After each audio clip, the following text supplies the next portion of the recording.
llamando hacia su presencia, hacia arriba. Sube en el espíritu, digamos como que se separa su espíritu y va a la presencia del Señor. El Señor mismo lo está llamando desde esa puerta abierta y le va a mostrar todas las cosas que hay ahí. Es como un guía turístico de lujo, podemos decir, porque el Señor le está diciendo, sube acá, yo te mostraré las cosas que sucederán después de esta. Vení, Juan, te voy a mostrar qué va a pasar en el futuro. No solo en el cielo, sino también la mayoría de los capítulos que vamos a ver a continuación van a ser cosas que pasan en la tierra, y que Juan la está viendo porque el Señor se la está mostrando. En el versículo dices, y al instante yo estaba en el espíritu, no sabe cómo, y aquí un trono establecido en el cielo y en el trono uno sentado. Ese estar en el espíritu me hace recordar a Pablo, acuérdense, Pablo tampoco lo puede explicar. En 2 Corintios 12:1 dice, ciertamente, él decía que no se quería gloriar de él, sino Dios le había puesto un aguijón en la carne, pero sí se gloriaba de lo que podía haber visto en el tercer cielo. Dice, ciertamente no me conviene gloriarme, pero vendré a las visiones y a las revelaciones del Señor. Conozco a un hombre en Cristo que hace 14 años, si en el cuerpo, no lo sé, si fuera el cuerpo, no lo sé, Dios lo sabe, fue arrebatado hasta el tercer cielo. No sabemos cómo es, pero bueno. Y conozco a tal hombre, si en el cuerpo, fuera del cuerpo, no lo sé, Dios lo sabe, fue arrebatado al paraíso, donde oyó palabras inefables que no le es dado al hombre expresar. Ahí la veo a Norma Mamani, y sé que entre los médicos se hablan en palabras específicas, tienen su idioma técnico y terminología, y ellos cuando hablan se entienden rápidamente con pocas palabras. Como si yo me pongo a hablar con Miqueas también de términos electrónicos, y otra persona que está al lado por ahí no entiende o no sabe lo que es, porque no está en el tema, o como puede ser un abogado que habla en términos jurídicos, no se sabe muchas cosas porque uno no domina el tema. Yo me lo imagino a Juan ahora, teniendo esa visión imponente, maravillosa, celestial, y él tratando de explicar con sus palabras todas las cosas como él las conoce o le parece que son.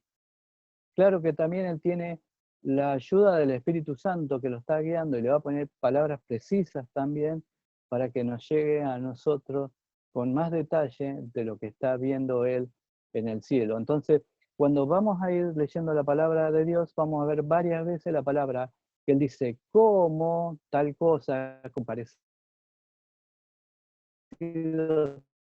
tal cosa, y usa mucho la palabra semejante a.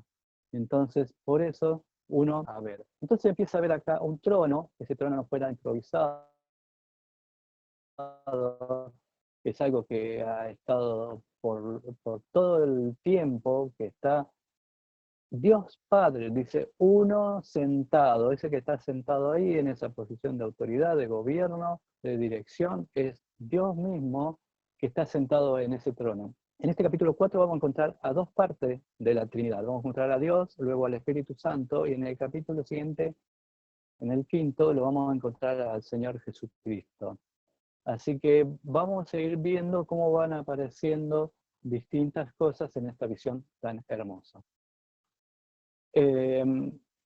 Empezamos con la descripción que empieza a dar Juan. En el versículo 3, en la primera parte, dice, y el aspecto del que estaba sentado era semejante a piedra de jaspe, de cornalina, y había alrededor del trono un arco iris semejante en aspecto de la esmeralda.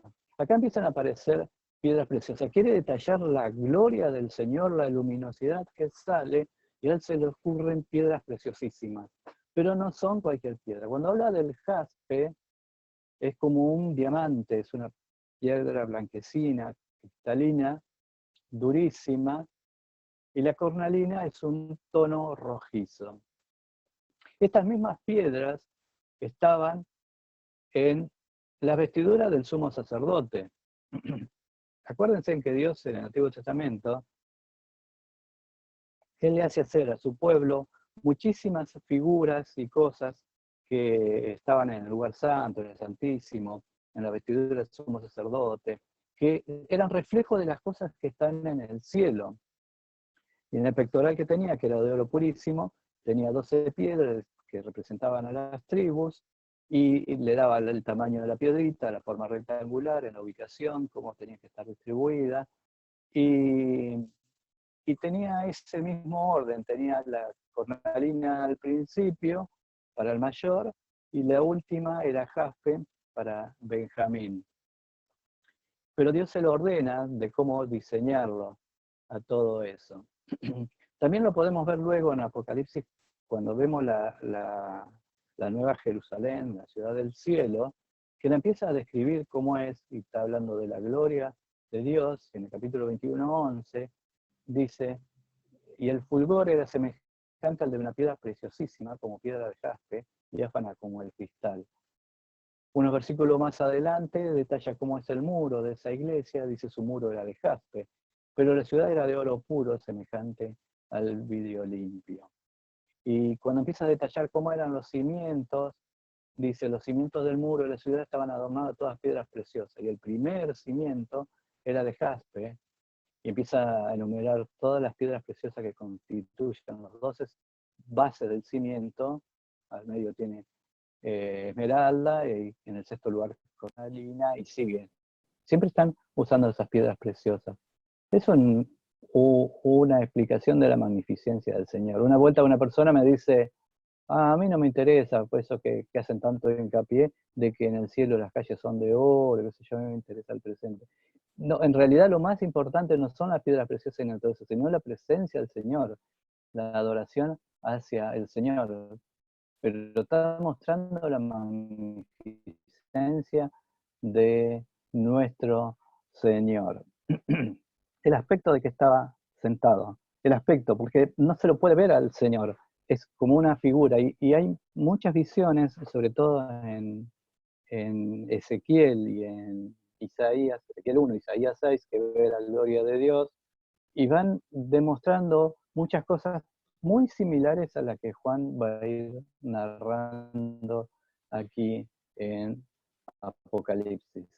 Nadie puede ver el rostro de Dios y vivir. En Éxodo 23:20 dice, no podrá, Jehová dice, no podrá ver mi rostro, porque no me verá hombre, vivirá. Y lo afirma Pablo en 1 Timoteo 6:16, dice, el único que tiene inmortalidad, que habita en luz inaccesible, a quien ninguno de los hombres ha visto ni puede ver. El Señor no se lo puede ver y vivir. Le pasó a Moisés que él quería ver la gloria de Dios y Dios no se lo permitió, ahí cuando veíamos en Éxodo, y lo mete adentro de una piedra, de una peña, de una grieta, lo tapa con su mano, y cuando él pasa solamente deja apenas ver su espalda de la gloria de él, y él queda como luminoso por un buen tiempo, una cosa maravillosa. Yo estoy viendo lo que dice la palabra de Dios, y para que tengamos una idea de lo que es ese trono en el que está sentado el Señor. En la segunda parte del versículo 3 podemos ver que decía, y había alrededor, o sea, en forma de círculo del trono, un arco iris. Los arcoíris que conocemos nosotros son fracciones o semicírculos. Está completo, vemos, pero es un semicírculo. Aquí dice, alrededor del trono hay como un arco iris. Eso nos hace acordar a Noé cuando hace su pacto, que dice, no iba a destruir más la tierra con agua. Luego sabemos que Dios, al final, Dios la va a destruir con fuego. Pero Juan ve también todas luces alrededor, cosas que hoy hablábamos con Matías de cómo serán, porque pueden ser luces con olor o con gusto, o no sé, con cualquier cosa que uno ni se imagina, o con música.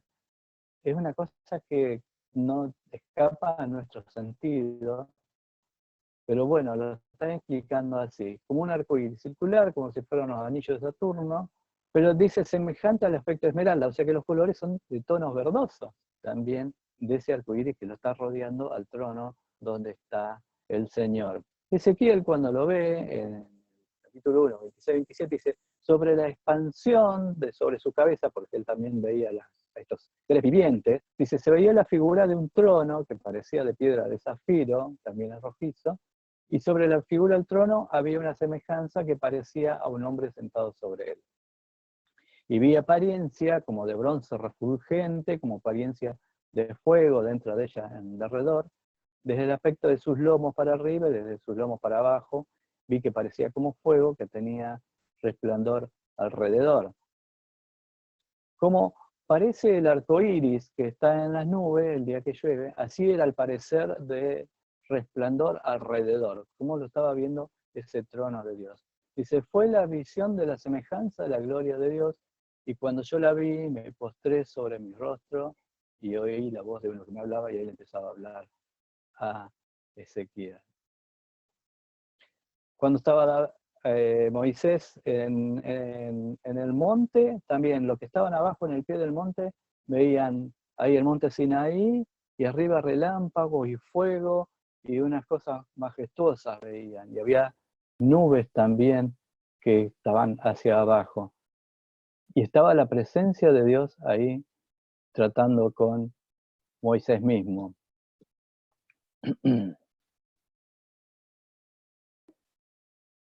Seguimos con el versículo siguiente.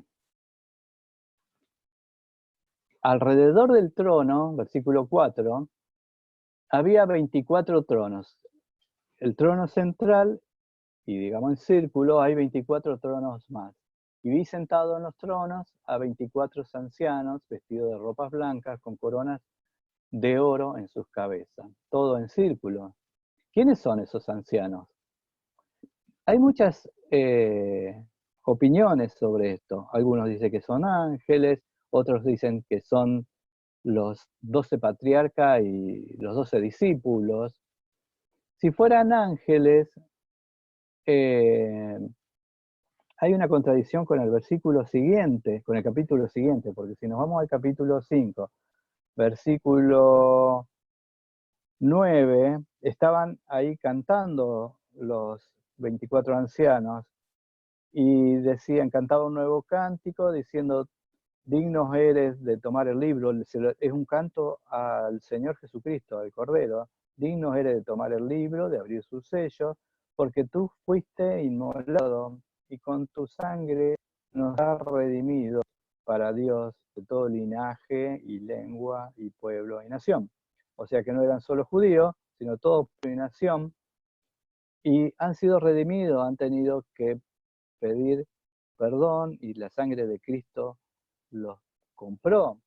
O sea que son representantes de iglesias o personas elegidas por Dios, esos 24 ancianos. Y son ancianos viejos, porque la palabra original es presbítero, es viejo, y anciano.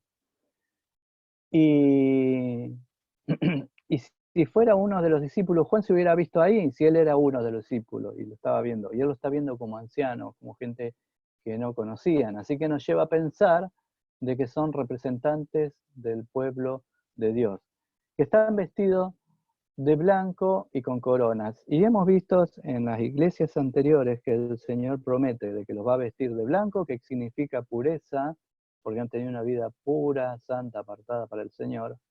Y cuando dice coronas, hay dos formas de interpretar la palabra corona ahí en Apocalipsis. Uno es Estéfano, que es la corona esa del vencedor, del que luchaba, que era una corona de laurel, y la otra era diadema, que era el que reina, el que gobierna.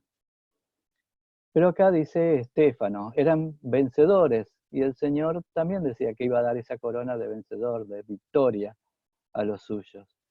Y esto nos lleva a la palabra de Pablo, cuando está terminando su carrera por esta vida, y ya le quedaban poquitos días de vida, él escribe en 2 Timoteo 4, 7 y 8, he peleado la buena batalla, he acabado la carrera, he guardado la fe. Por lo demás, me está guardada la corona, y dice Estéfano también, de justicia, la cual me dará el Señor juez justo en aquel día, y no solo a mí, sino también a todos los que aman su venida.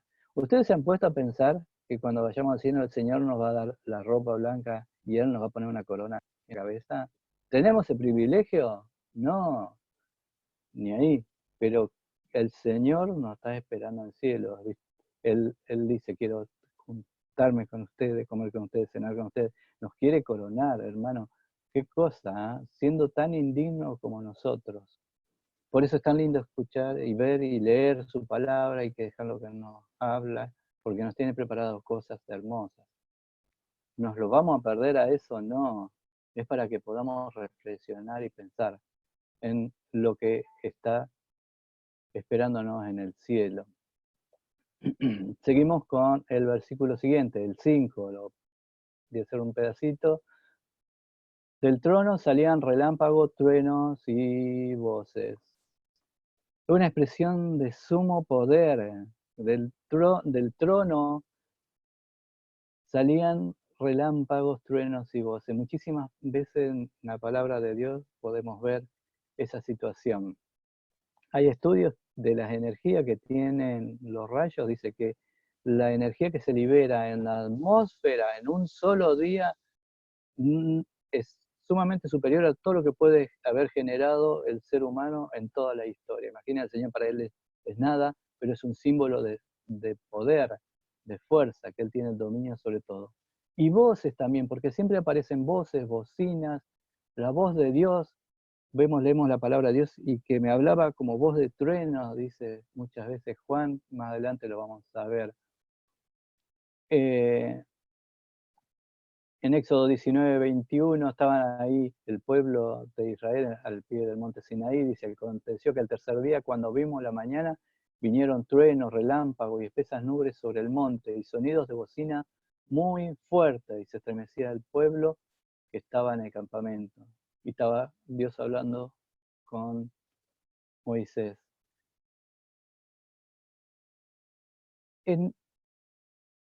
Más adelante vamos a ver que vienen juicios sobre esta tierra.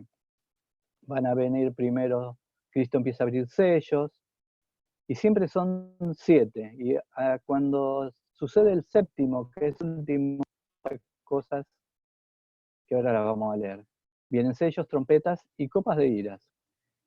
En Apocalipsis 8:5, cuando se abre el séptimo sello, dice, y el ángel tomó el incenciario y lo llenó del fuego del altar y lo arrojó a la tierra, y hubo truenos, voces y relámpagos y un terremoto. Lo mismo que hay en el trono de Dios sucede cuando sucede el último juicio. En Apocalipsis 11:19, que es la séptima trompeta, dice, y el templo de Dios fue abierto en el cielo y el arca de su pacto se veía en el templo, y hubo relámpagos, voces, truenos y un terremoto y grande granizo. Y en el Apocalipsis 16:18, cuando se vierte la séptima copa, entonces hubo relámpagos y voces y truenos y gran temblor en la tierra y un terremoto tan grande cual no lo hubo jamás desde que los hombres han estado en la tierra. Siempre están apareciendo los relámpagos, los truenos y las voces que salen del mismo trono de Dios,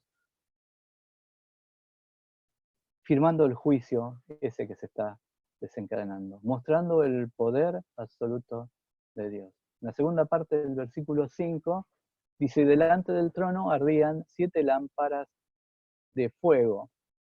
Acuérdense cuando hemos visto la menorá, que era símbolo también de lo que estaba en el cielo, que era ese candelabro de oro, que Dios también le dice cómo tenían que hacerlo, que era símbolo del Espíritu Santo.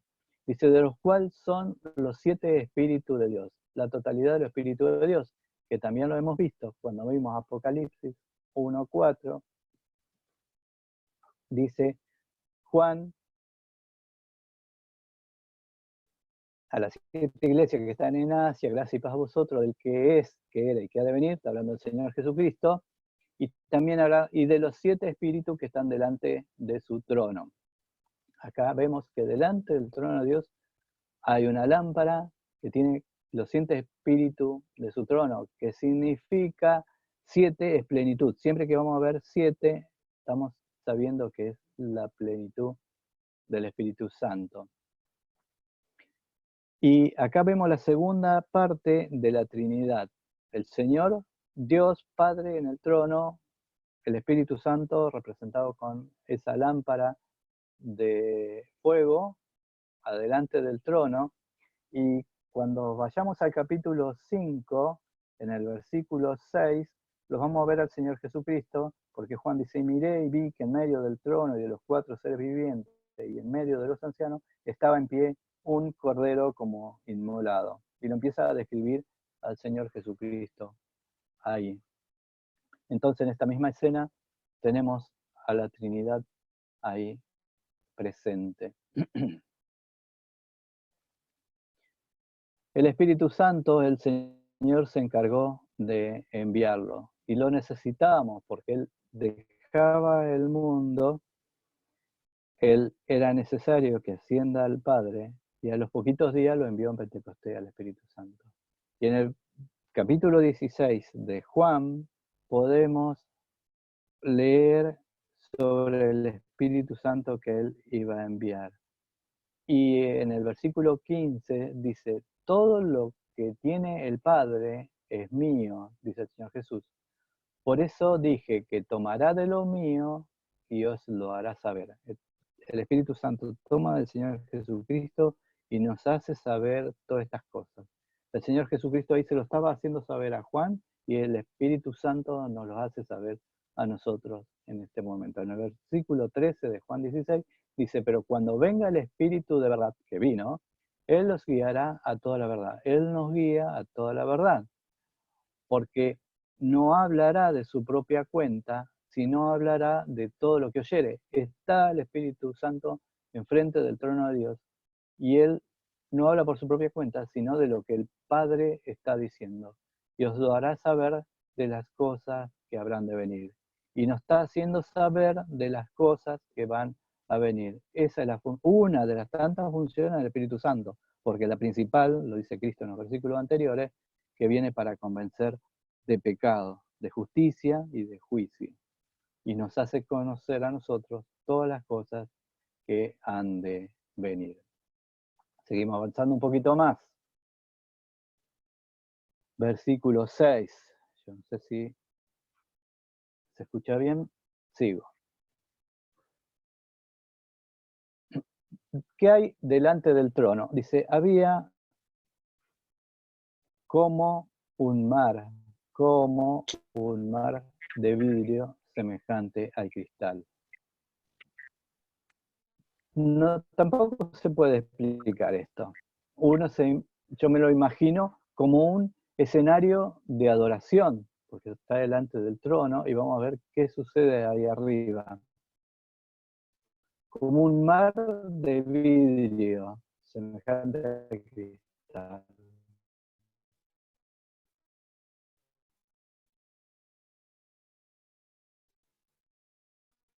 Los judíos no tenían muchas. Su mar era chiquito, el mar de Galilea, y el mar comúnmente nos lleva a un poco de miedo, con una quietud asombrosa, totalmente transparente.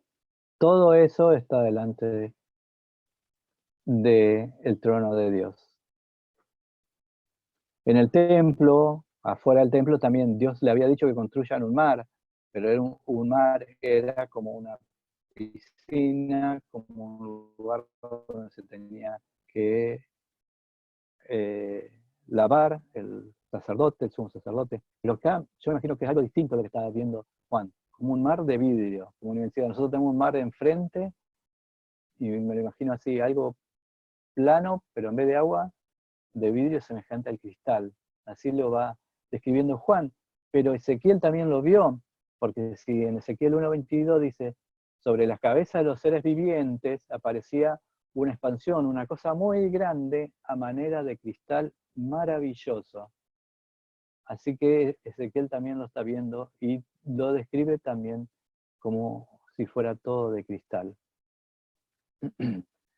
En la segunda parte de este versículo 6, dice, y junto al trono, está el trono de Dios, y en el centro de esta escena, Y alrededor del trono, en forma circular, podemos decir, hay 4 seres vivientes llenos de ojos delante. Y 4, yo me imagino estará uno delante, otro atrás y uno al costado, ¿sí?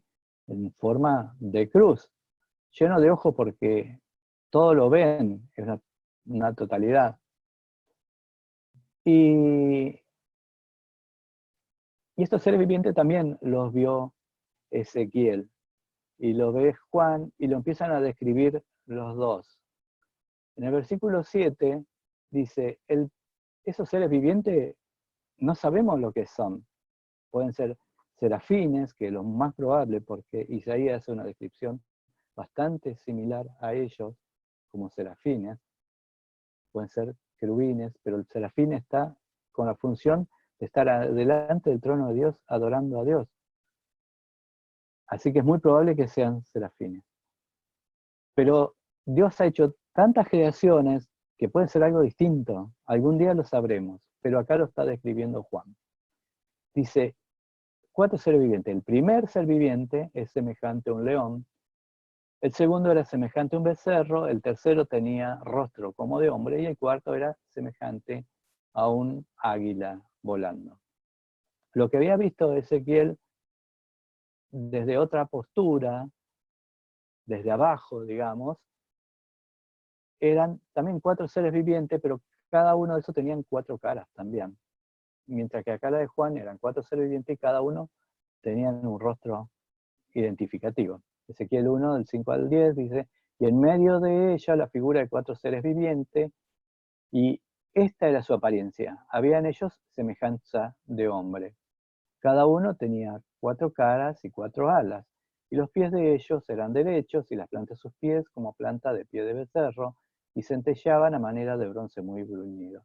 Debajo de sus alas, sus 4 lados, tenían manos de hombre, y sus caras y sus alas por los 4 lados. Con las alas se juntaban el uno al otro, no se volvían cuando andaban, sino que cada uno caminaba derecho hacia adelante, y el aspecto de sus caras era cara de hombre, cara de león, al lado derecho de las 4, y cara de buey a la izquierda de las 4, y asimismo había en los 4 caras de águila. Acá también hay comentaristas y empiezan a deducir qué va a decir todas estas caras que tienen estos seres vivientes. Algunos dicen, bueno, es una división de la creación, porque Dios hizo salvajes domésticos, animales salvajes, como el león, domésticos, como el becerro, está el ser humano también, y están las aves. Bueno, faltarían los peces. Pero una interpretación muy linda es que representa la manifestación del Señor Jesucristo como fue escrito por los evangelistas, porque cada evangelista lo ve al Señor Jesús como una persona distinta, porque el destinatario también son distintos.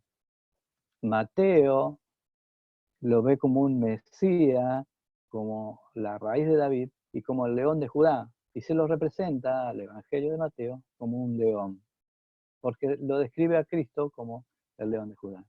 Mientras Marcos, que podríamos decir que representaría al becerro, lo pone a Cristo como un siervo sufriente. Por otro lado, Lucas muestra la humanidad de Cristo, porque lo describe como el Hijo del Hombre. Fíjense en que los primeros capítulos hace mucho hincapié de su nacimiento, de su genealogía.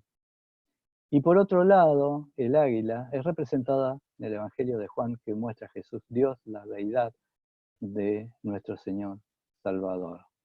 Estos son comentarios e imaginaciones. Un día sabremos qué son esos seres vivientes que están enfrente del trono mismo de Dios. Dice en Apocalipsis 4:8, continuamos con el 8, dice, los 4 seres vivientes tenían cada uno 6 alas y alrededor, por dentro, estaban llenos de ojos. En Isaías, capítulo 6, versículos 2 y 3, dice, por encima de él está viendo una visión de la gloria de Dios, dice, por encima del trono de Dios, según la visión de Isaías, había serafines. Cada uno tenía 6 alas. Y aquí en Apocalipsis vemos que estos tienen 6 alas también. Con 2 cubrían su rostro, con 2 cubrían sus pies y con 2 volaban. Y el uno al otro daba voces diciendo, Santo, Santo, Santo, Jehová de los ejércitos, toda la tierra está llena de su gloria. Ese es el canto de los serafines que vio Isaías enfrente al trono de Dios. ¿Cómo son esos seres vivientes? No lo sabemos, lo sabremos allá. Pero lo más importante de estos seres vivientes es lo que hacen, están adorando a Dios. Seguimos con el versículo 8, con la otra parte, dice, y no cesaban día y noche de decir, Santo, Santo es el Señor Dios Todopoderoso, el que era, que es y que ha de venir. Cuando vimos Apocalipsis 1:8, vimos exactamente esta misma frase, que dice, el Dios Todopoderoso que era, que es y que ha de venir, se repite. Dios es eternamente santo, es 3 veces santo, es un superlativo de santidad. Y como Él es santo, también quiere que sus hijos sean santos. Y Él nos demanda eso. Y en su palabra hay muchísimos versículos que nos pide que seamos santos. Desde el Antiguo Testamento hasta el Nuevo Testamento. Ya en Levítico 11:44 el Señor hace que escriba dice, porque yo soy Jehová, vuestro Dios, vosotros, por tanto os santificaréis y seréis santos, porque yo soy santo. Pues el cual los viendo los datos, como tenía que ser la vestidura del sumo sacerdote, así como un sello que tenía una palabra, que es en el que se además santidad a Jehová. El Señor demanda santidad. Luego tenemos una visión en Zacarías, cuando está terminando el libro de Zacarías, en el último capítulo y en el anteúltimo versículo, en el cual describe cuando Cristo va a venir a reinar por los 1000 años, vence a todas las naciones, y dice, en aquel día, Zacarías 14:20, en aquel día estará grabado sobre las campanillas de los caballos, santidad a Jehová. Y bueno, y siguen más detalles. Pero hasta ese detalle, el Señor está mostrando que Él demanda santidad.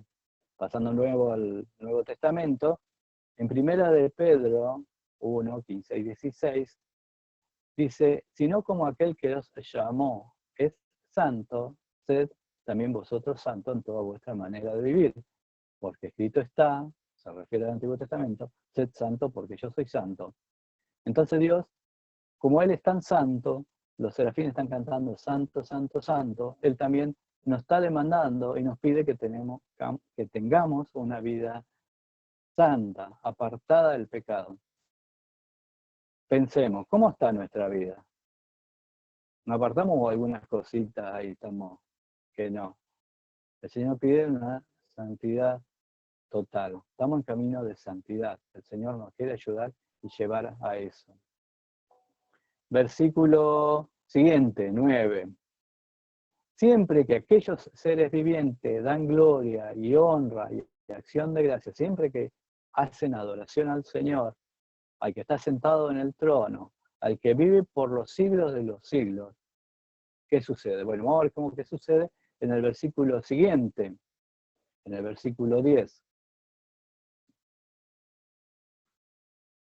Los 24 ancianos se postran delante del que está sentado en el trono y adoran al que vive por los siglos de siglos y echan sus coronas delante del trono, diciendo, ya vamos a lo que dice. Pero vemos 4 actitudes que toman los 24 ancianos que están alrededor.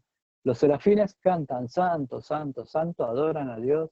Entonces los 24 ancianos se bajan de su trono y primero se postran, se rostro en tierra, sumisión total, adoración total a Dios. Segundo, adoran, dice adorar. Y acá aparece una palabra, esa palabra adorar en el griego es proskuneo, que miren lo que quiere decir proskuneo. Pros quiere decir perro y cuneo quiere decir beso. Es la interpretación como el, el perro que ama a su dueño viene y le da un lengüetazo, así, un beso en la mano, diciendo, es una adoración del perro hacia la persona. Esa es la interpretación de esa palabra, adorar. El Papa quiere que le besen el anillo, los reyes querrán que le besan las manos, y la adoración de corazón y espiritual del Señor es una entrega hacia Él. La adoración humana, hecho en la carne, no sirve. El Señor esas cosas no le gustan. El Señor quiere una adoración de corazón, entrega. Ya la mujer samaritana tenía esa inquietud y le pregunta al Señor, ¿dónde tengo que adorar? ¿En este monte, Gerizim, tengo en Jerusalén? ¿Cómo hacer? Y entonces el Señor Jesús ahí en Juan 4, 23 y 24 dice, mas la hora viene y ahora es cuando los verdaderos adoradores adorarán al Padre en espíritu y en verdad. No es cuestión de hacerse ver ni nada de esas cosas. Es una cosa íntima con el Señor y de verdad. No de fachada, no de hipocresía, sino de todo corazón. Porque también el Padre, tales adoradores busca que le adoren. Dios es espíritu, lo estamos viendo acá en el trono. Y los que le adoran en espíritu y en verdad es necesario que le adoren. Es una necesidad.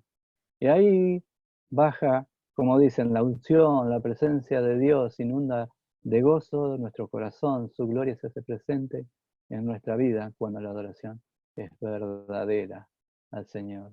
Y estos 24 ancianos adoran así, postrados en tierra, adoran de todo corazón al Señor, y esas coronas que el Señor los coronó, ellos los arrojan a los pies del Señor. Todo te corresponde, todo te pertenece, soy indigno de esto. Y los tiran al pie del Creador, de Dios mismo. Qué escena tan hermosa lo que está viendo y narrando aquí Juan de lo que sucede en el cielo. Y lo que dicen en el último versículo que vemos, en el 11, los ancianos estos cuando arrojan sus coronas, que los cantamos en el himno recién, y está también en otros himnos estas palabras. Dice, Señor, digno eres de recibir la gloria y la honra y el poder, porque tú creaste todas las cosas y por tu voluntad existen y fueron creados. Hoy miramos un programa de Discovery de animales, qué cosa maravillosa ha creado el Señor, todo ha creado. Y la majestuosidad de cualquier creación de Él es sublime y por Él existen y Él las mantiene, así que se merece toda adoración y cuanto más a sus hijos. El Señor es digno de toda alabanza, eso lo dice el Salmo 96:4, dice, porque grande es Jehová y digno de suprema alabanza. Hermanos, pongamos nuestra fe en el futuro, porque esa fe en el futuro va a fortalecer nuestro presente. Tenemos que vivir para Dios hoy, ahora, en el presente, ya que sabemos los que nos espera en el mañana, que son cosas hermosas. Pablo escribe en Colosenses 3, 1 y 2, para ir cerrando. Si pues habéis resucitado con Cristo, buscad las cosas de arriba, donde está Cristo sentado a la diestra de Dios. Poned la mira en las cosas de arriba, no en la de la tierra. Y Juan, cuando comenzamos a ver el capítulo 4, puso la mirada arriba y vio una puerta abierta. Y a nosotros también un día nos va a suceder, o el Señor vendrá a buscarnos, o un día que moriremos, veremos una puerta abierta en el cielo, y va a estar el Señor Jesús diciéndonos, sube acá como está en el primer versículo. Señor, que esta esperanza, hermanos, nos fortalezca, nos ayude, que nos abracemos a la palabra de Dios, que comamos este libro que es dulce, es precioso, y que nuestra fe esté puesta en el autor y el consumador de nuestra fe, que es el Señor Jesucristo. Que el Señor los bendiga y cerramos con una oración.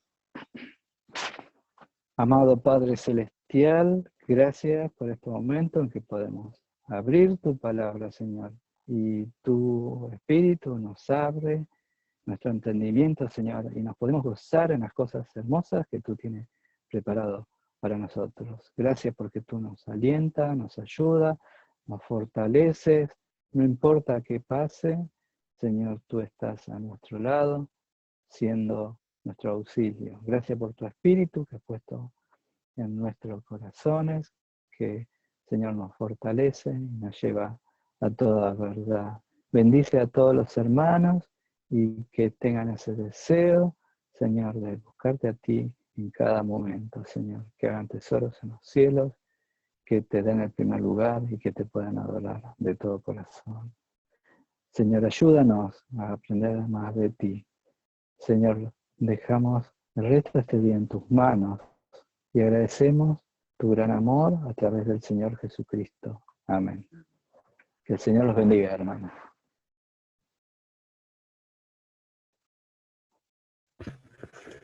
Gracias, Ariel, por su palabra. Gracias a todos los hermanos que han participado. Le comparto algo. Hace unos días hablábamos con Josi sobre el cielo. Él me preguntaba si podía allá en el cielo llevar uno de sus juguetes que más les gusta. Y yo trataba de explicarle que en el cielo va a haber cosas mucho más lindas, cosas que no podemos explicar. ¿Cómo explicarle cómo va a ser el cielo si aún no entra en nuestra capacidad, ¿no? Asombroso será lo que nos espera en el cielo. Gracias, Ariel, por llevarnos a pensar en lo que nos espera. Eso es lo más seguro y lo más cierto que tenemos. Hacia allá vamos y nadie nos lo va a quitar. Esa es la esperanza. Bueno, hermanos, activamos los micrófonos, los que quieran saludar. Tenemos tiempo ahora y quiero antes que nada hacerles recordar que mañana viernes es la reunión para matrimonios. Nos va a estar visitando también por este medio nuestro hermano Rainé. Así que bueno, todos los matrimonios están invitados mañana a las 20 horas por este medio. Vamos a estar pasando también el link. Reunión de matrimonios. No me olvido de nada. Ariel, Guille. No, perfecto. Perfecto. Eso nomás. Sí. Muy bien, entonces. Cualquier pregunta, cualquier duda, preguntas, siempre queda abierto, o me preguntan o me escriben. Y también en un ratito yo ahí lo pongo en el link de YouTube a una prédica similar a esta.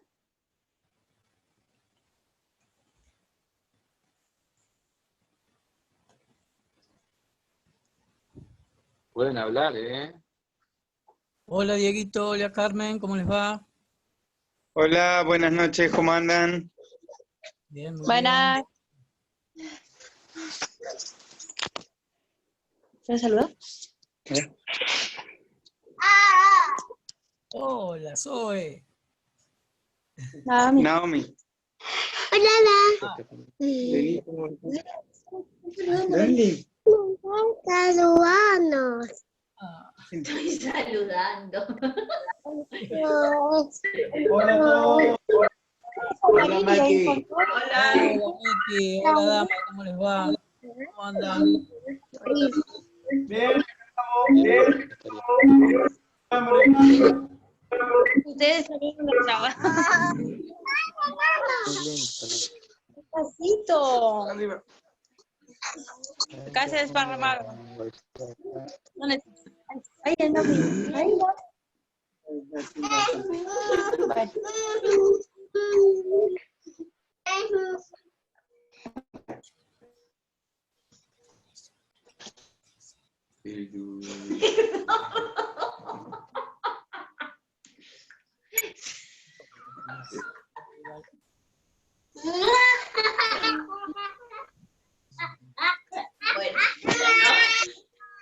vemos mañana, yo no, ellos. Bueno, chao, gente. Hasta mañana. Hasta el sábado. Nos vemos, Dios mediante, hasta mañana. Hasta mañana, bendiciones. Mañana, bendiciones. Chao. Chao, chao, chao, chao. Chao, chao, hermanos queridos. Chao. Bueno, queridos hermanos, a los matrimonios hasta mañana. Chao. Los que no son matrimonios, hasta el sábado, domingo. Que Dios los bendiga. Saludos a la familia. Dios los Igualmente, Liliana, muchas gracias. Bendiciones. Bueno, Nos vemos. Chao, chao. Nos nos vemos. vemos. Chao, chao, Marquita. Chao. Chao, Josi. Josi. Nos vemos, Josi. Chao, Josi. ¿Qué haces con lo ve? ¿Cómo andás? Bien. ¿Bien? Bueno, te mando un abrazo, un beso grande. Cuídate con lo ve. Bueno.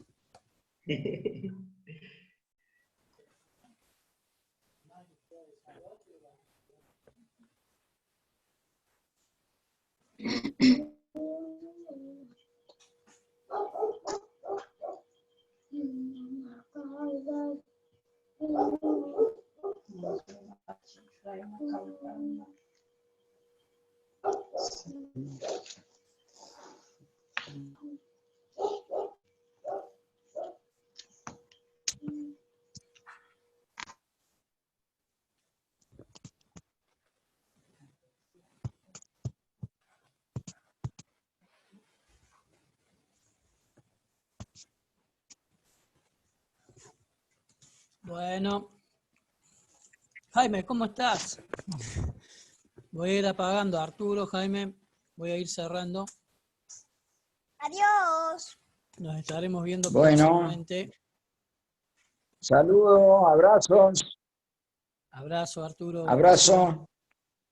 Un gusto. Chau, chau.